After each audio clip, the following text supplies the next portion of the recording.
네, 자, 차이나 투자 인사이트 순서입니다. 자, 오늘의 주제는요, 바로 여러분들이 많이 관심 있어 하는 주제죠. 바로 MSCI 리밸런싱에 관한 이야기를 나눠보도록 하겠습니다. 사실 찬바람 불 때 저희가 배당주 생각을 하는데 찬바람 불 때 또 MSCI 지수 리밸런싱이 있지 않습니까? 1년에 한 4번 정도 있죠. 2월, 5월, 8월, 그리고 11월. 그래서 얼마 전에 11월에 또 지수 리밸런싱이 있었을 텐데 일단 어떻게 좀 상황이 됐고 일단 중국 시장에 어떤 영향이 있었는지부터 설명을 해주시죠. 네, 앵커님이 얘기해 주신 대로 MSCI가 이제 2월, 5월, 8월, 11월에 정기적으로 검토가 되고요. 최종적으로 편입되는 거는 연 2회, 6월 달하고 12월 달에 정기적으로 발표를 합니다. 그래서 이번에 11월 달에도 중국에서 신규 편입 종목이 26개인가 7개 정도 나왔던 걸로 제가 알고 있어요. 그래서 중국에서요? 네, 이 이제 신규 편입된 종목을 저희가 왜 봐야 되냐면 지금 시장에서 주목받고 있는 주도주인 종목들이 보통은 섹터에 그렇죠. 편입이 많이 돼요. 그래서 네. 오늘은 이제 MSCI 관련해서 비중이나 그다음에 또 MSCI 관련된 상품들이 있습니다. 그래서 이거를 먼저 다루고 다음번 시간에 저희가 편입된 종목이 어떤 섹터에 많이 분포가 돼 있는지 함께 보도록 하려고 하는데요. 네. 이제 중국 같은 경우에는 지금 오늘 발표가 GDP가 이제 2026년에 5% 성장한다고 발표가 얘기가 나왔어요. 그래서 MSCI가 보통은 얘기는 많이 들었는데 도대체 이게 정확하게 뭔지도 맞아요. 모르시는 분들도 헷갈리더라고요. 계시거든요. 함께 자료 보시면 이제 이거는 모건 스탠리에서 이제 1년에 4번을 검토를 해서 이제 2번에 정기적으로 이제 편입을 하는 거고요. 지수고 그리고 이 관련된 ETF 상품들도 있습니다. 맞아요. 그래서 다음을 보시면 제가 이제 차이나, 홍콩, 코리아라고 나눠놨는데요.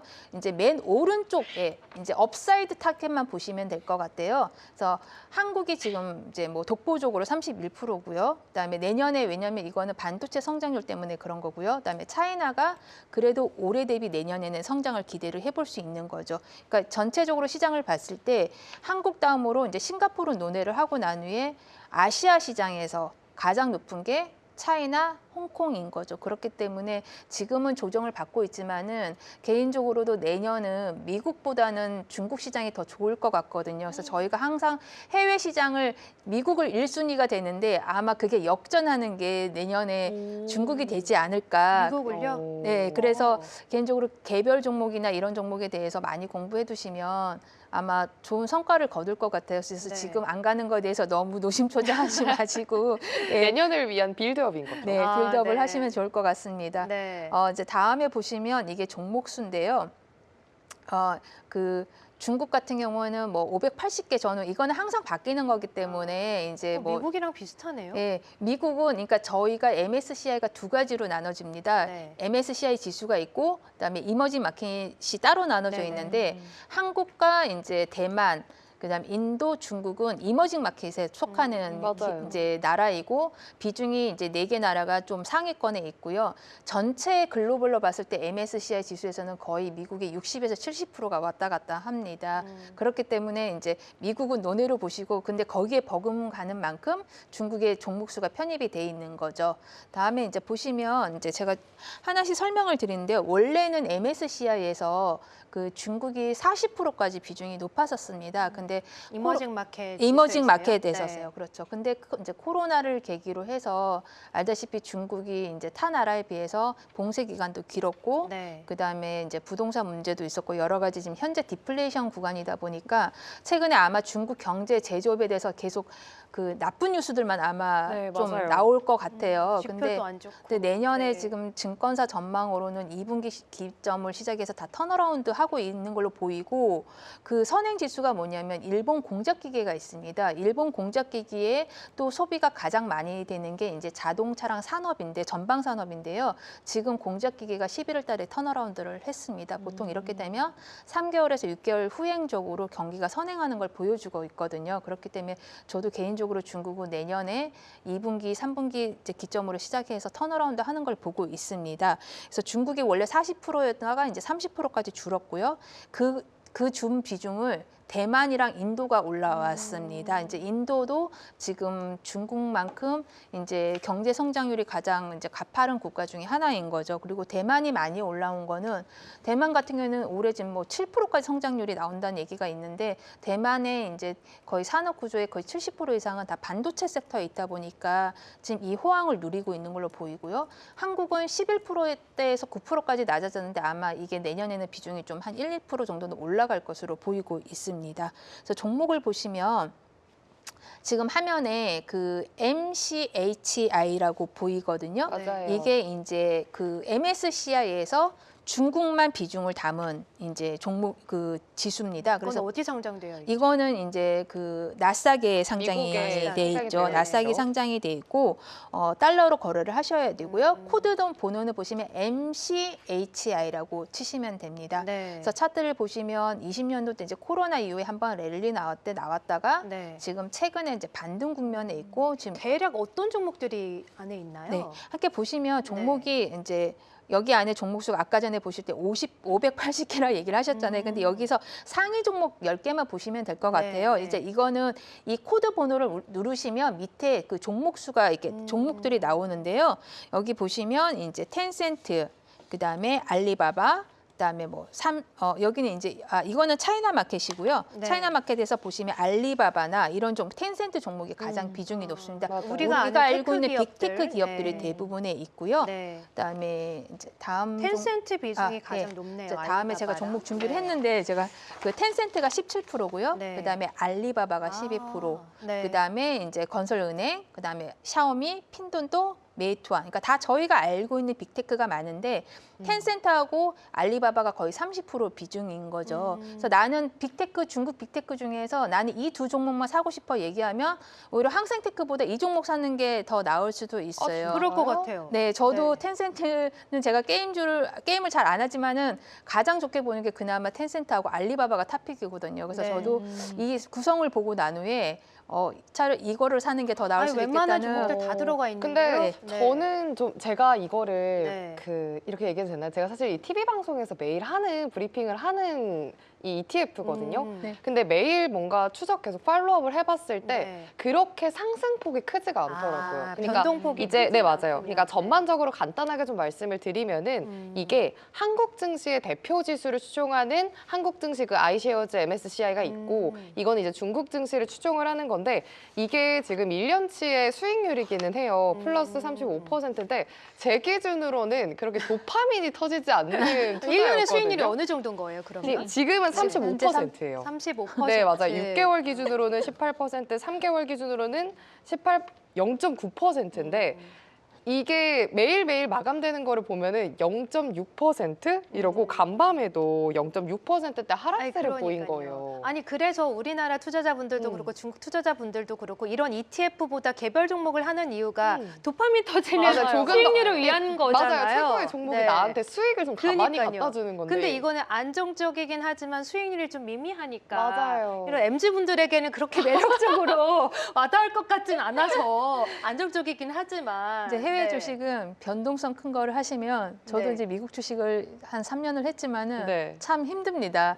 이게 변동성을 다 견뎌내기가 네. 힘든데 나는 좀 안정적인 걸 원한다 하시면 네. 저는 나쁘지 않은 것 같고요. 네. 이거는 이제 상품이 그 이제 ETF 얘기가 나왔으니까 제가 좀 코멘트를 드리면 네. 네. 항상 이 운영사가 누군지 수수료가 어딘지 꼭 체크를 하시면 네, 됩니다. 네. 그래서 맞아요. 저희가 2배짜리, 3배짜리 해서 계좌가 이제 망가진 케이스가 굉장히 많아요. 한국 분들이 이 망가진 도파민 케이스가, 때문에 네. 미국에서 나스닥 많이 3배짜리 하시죠. 네, QQQ 이런 예, 거. 많이 그때가 사셔가지고. 계실 거예요. 네, 근데 이거는 중국 분들도 다 똑같은 것 같아요. 지금 이거 아시아 분들의 성향인 것 같아요. 네. 그다음에 다음으로 보시면 그 이제 지수 안에 이제 소비재가 거의 30% 비중인 거죠. 그다음에 통신, 커뮤니케이션이 20%, 금융이 17%인 거죠. 아까 말씀하신 그 네, 아시아 안에서 지수인가요? 이제 섹터들이 네. 이렇게 나눠지는 거죠. 그렇기 때문에 제가 상해 지수가 랠리가 나오려면 은행 보험 이에 소비재가 랠리가 나와야지 지수가 점프업을 할 수 있다는 게 이 구성에서도 이제 저희가 유추를 해볼 수 있는 거죠. 다음 종목은 이제 코드 번호가 801이라는 겁니다. 네. 이것도 운영사는 블랙록이고요. 이거는 홍콩 거래소에 상장이 되어 있습니다. 그래서 홍콩 달러로 거래하시면 되고 아까 미국 상장된 종목보다는 수수료가 3분의 1 정도밖에 안 합니다. 아까 미국 상장된 거는 이제 0.63%인데 이건 0.20%거든요. 그래서 수수료도 남고 그다음에 거래량도 나쁘지가 않아서 이 종목도 저는 코드 번호 이제 기억을 하셨다가 하시면 괜찮을 것 같고요. 네. 그다음에 다음은 이제 한국에서 출시한 이제 KB 자산운용에서 출시를 했습니다. 네. 이거는 한국에서 원화로 거래를 하는 거고요. 그리고 이제 이거는 시총이 좀 작고 거래량이 좀 미비합니다. 그래서 아마 변동성은 좀 더 있을 것 같은데 여기에 어떤 종목들이 있는지도 궁금해요. 이거를 다 추종하기 라이즈라고. 때문에 네. 다 똑같습니다. 아, 그래요? 네. 근데 이제 한국에서는 이 MSCI 관련된 ETF나 뭐 이런 종목에 관심을 가지지 않으니까 근데 제가 있기 때문에 MSCI 관련된 종목을 그래도 소개는 해드려야 될 것 같아서 네. 소개를 해드리는 거고 네. 제가 세 개 종목 중에서 그래도 괜찮게 보는 거는 아까 전에 이제 홍콩에 상장된 아. 이 종목이 가장 좋지 않을까 생각을 어떤 하고 의미에서 있습니다. 그렇게 보세요? 아무래도 홍콩 달러랑 거래 이제 중국에서 이제 상장이 돼 있고 아까 전에 이제 캐스터님 얘기했듯이 나스닥에 상장돼 있는 거는 도파민이 분출이 안 네. 된다고 하는 거 보면 네. 이제 그 홍콩에 상장돼 있는 이 MSCI를 추종을 하는 것도 왜냐하면 이 종목이 거래량이 적은 편도 아니거든요. 아. 그래서 ETF 보실 때 너무 시총이 작은 거는 거래가 그쵸, 의미가 안 없습니다. 되잖아. 내가 매집은 하는데 엑시트를 못 하세요. 아. 그렇기 때문에 좀 거래량이 있는 종목을 하시는 게 좋고 나스닥보다는 홍콩에 있는 게 제 개인적으로는 좀 거래하기가 좀 좋지 않을까 생각을 하고 있습니다. 하영캐스 이 2801 이거는 어떻게 보세요? 아, 좀 저는- 괜찮을까요? 네. 저는 약간 수익률 사냥꾼 약간 좀 돌진하는 스타일이기 때문에 네. ETF 같은 경우는 조금 조심스럽더라고요. 사실 제가 홍콩 항생이나 이런 것들도 다 이렇게 매수를 해보고 엑시트도 해봤는데 이게 단일 종목보다는 확실히 그 친구들이 수익률이 조금 침착하고 그럴 수 안정적이에요. 있죠. 네. 그래서 재미가 없더라고요. ETF 하시는 분들은 어떻게 보면 리스크 해지를 하려고 하시는 거거든요. 그렇기 때문에 저도 ETF 섹터를 그렇게 좋아하지는 않습니다. 개별 종목을 더 좋아하다 보니까 오히려 그 섹터에서 대장주 세 개를 담는 게 더 낫지 ETF 같은 경우는 종목 수가 대부분 많아요. 뭐 10개에서 20개 어떤 경우에는 뭐 50개까지 맞아요, 가는 맞아요. 지수도 있다 보니까 맞아요. 안정적이긴 하지만은 수익률적인 문제 측면에서 베타가 크지 않다.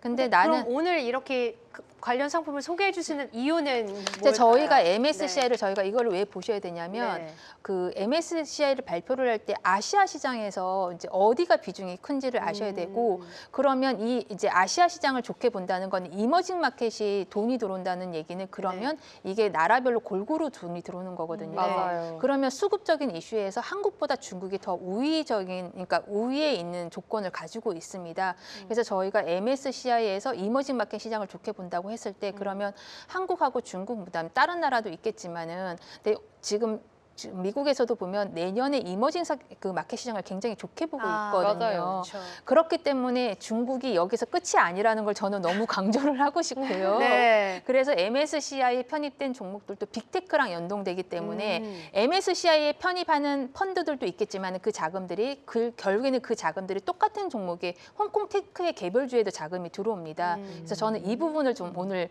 강조를 드리고 싶었습니다. 네, 그래서 오늘 중국 관련 이제 네. MSCI 지수 ETF를 소개를 해주시는 것 같습니다. 저도 이제 듣기로도 최근에 이제 MSCI 신흥지수에서 중국 비중이 작년에 조금 낮아졌었는데 올해 들어서 다시 좀 높아지고 말씀해주신 것처럼 내년도 전망이 계속해서 좀 높아질 것이라는 얘기들이 많이 나오고 있는 것 같아요. 그런 만큼 중국 관련 ETF 또 MSCI 지수 비중도 좀 눈여겨보면 좋을 것 같고 저도 약간 좀 변을 드리자면 저는 이제 그 미국의 S&P 추종하는 VO를 몇 년 쭉 묵혀놨는데 몇 년 쭉 묵혀놓으니까 수익률이 확실히, 네, 네. 괜찮더라고요. 최근에 가는 또 거죠. 사상 네. 최고 치고 그러니까요. 그런 맞아요. 면에서 좀 좋을 것 같다는 생각도 수익률은 들어요. 네. 매매 횟수하고 비례가 됩니다. 이거는 좀 정답입니다. 그냥 안 하거든요. 네. 알겠습니다. 네. 자, 그래서 오늘 ETF, MSCI 지수, 중국 내 ETF 관련된 이야기를 해주셨는데 다음 시간에는 이제 종목을 좀 자세하게 말씀해 네, 주시려고요. 어떤 섹터 종목들이 그러니까 외국인이 매수할 수 있는 종목 위주로 해서 이제 상해랑 그다음에 홍콩이 나눠져 있는데요. 거기 안에 섹터를 저희가 보시면 지금 중국에서도 어떤 섹터가 가장 핫한지를 저희가 맞아요. 볼 수 있는 거죠. 네, 알겠습니다. 다음 시간도 또 기대를 해보도록 하겠습니다. 또 잠시 후에 하림캐스터가 또 ETF 체크를 해주시니까 이 ETF도 소개를 한번 해주셔도 좋을 것 같아요. 네, 알겠습니다. 자, 알겠습니다. 자, 이렇게 투자인사이트 오늘은 MSCI 지수, 중국 내 ETF 관련된 이야기를 나눠봤고요.